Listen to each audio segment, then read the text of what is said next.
namanya apuri ari omuri rubanda obwahati kandi amwine okugira ngo ayongere kutangariza uko ayitegwire okuraba mu karuraka. Job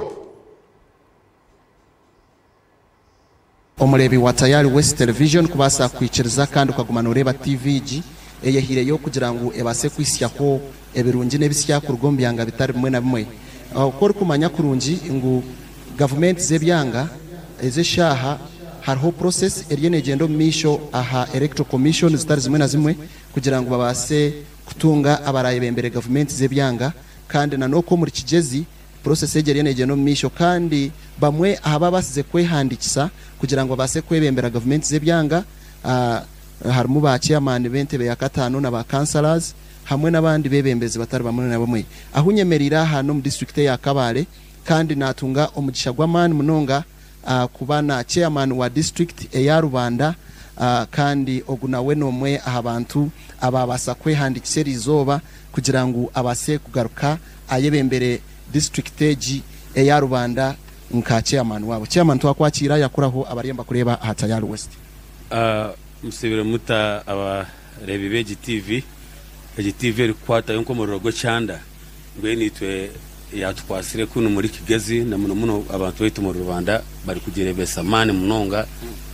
ha media platforms ngwe TV abagiresire kuno muri Kabale be bari munonga no muri Rwanda district. Atwareba waheza kuba nominated rizoba twenda tumanye engenderwa heyo yineneha manifesto yoriyo nogena nayo neha omukisangeje. Icyo kwanza cyabyona Job nkozere ibintu bingi byo kutangaza ka chairman wa district konga chango halibyo ni district hospital manifesto ya NRM kuruga mu kisange cyhoyire ekebera jya ngo buri district ene kugira a general purpose hospital ngeno wale anko muri region ya Kigezi district ya Rubanda tubasize kutunga a general hospital eitwa esire Rubanda district general hospital erirwaro ryatandikire hati ekiturukuza kukora we are on the process of getting people workers there ngeno muri kisanja kutandika kubaga kugumire ngeno namaro emyaka ena hatiya kugira ngo nkore ebintu biri visible things ningashe ibintu birarebeka munonga ndetage indijo tam kugira ngo erirwaro ritandike ntarisiga mu muhanda administration block yiturukombeka tujimale DHO's office tujimale tuina mashomero mengi agituri kuombeka tuine Ruhija Seed School tuine Kibuzi je Seed School amashomero ni mingi tunoga marayo mwene nangu ngumize munda kore bibintu infrastructure ndena ngo tumalirize tukole nkuto then tuine ekintu ekituri kuransa nkaba NRM obgoro to implementing a manifesto ya NRM kugira ngo turebe ngo abantu beitu babasa kujya kibata mu mashaho akibata mu mashaho under PDM barabire mu policy development model mu UEP mu sente zeminyeto sente zabalema sente zabagurusi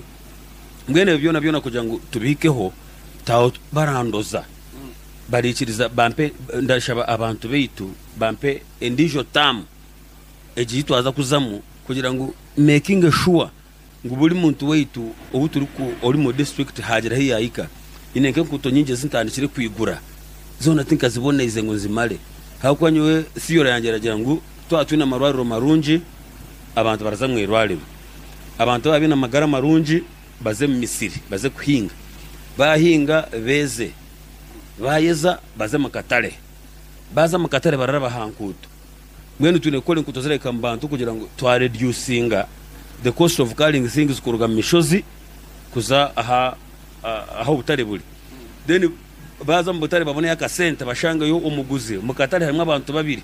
harimo baya na serakush titune nangwaza mwabandi bantu rero bitwabimara abantu bitu ba Rubanda they will be extremely happy kandi tanshonga habwenshi abantu bataranye pereza kandi karuru aho ndabanza ndabasima munonga aho kugira ngo bandabize mu bendera mbwenu tanyine shonga yona habwenshi ntaraza gumiza mundabahereza kandi njo mwekambi ndi mu bintu bibiri ndi mu transformation ndi mu social support n'ibindi byona kugira ngo district yitu kandi cyamuheru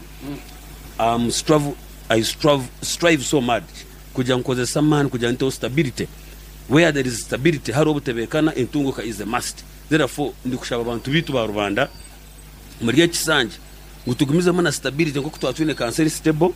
rero tukolere abantu of course twinemu ebyangombwa bimwe birayomba okunoku muri ba mu kanso biri mu biratera okunoku konka tuhaguma twine stability yitwa twine ndenda kubera wamazima ngo ekindi kisanja rubandereza kubera kwaka akwa tune na plan yo kugira ngo za town council zituteho security lights ha street echo tuchine kwa town council ya rubanda we are planning kugira ngo tukole street lighting akwa niyo town nkuru mwe n'abantu ndabashaba babe nanye hariyo rugendo kugira ngo aje twahindura mu ryogo mwanya gwe. Okay, wamuhurra ogweni bamweta Steven Ampire Kasyaba kandi niwe chairman w'entebe ya katano abwa district ya Rubanda kandi arimo nashaba kugira ngo obunde abantu bo mu Rubanda baba ni babasa bamwongereyo bamuhe kisanje kindi. Of course itwe nkata ya West Television tuzagumiza muntu following orugendoru antureba na nabanda barikwenda kumwesimbaho bahisyankahi nabe bari kugamba nibiha kandi turuho kugumiza muntu kwereza byona nko kubira ibintu bigenda twenda kusima mnonga chairman kubasagamba nitwe kandi no kumanyisangu na nyensa current za kuba turi no district zindi turi kubamanyisa yo shukuru gumano reba tayari West Television indi job na manya apuri chairman kare yebare job na manya apuri okutwiseho chairman RC5 abwa district ya Rubanda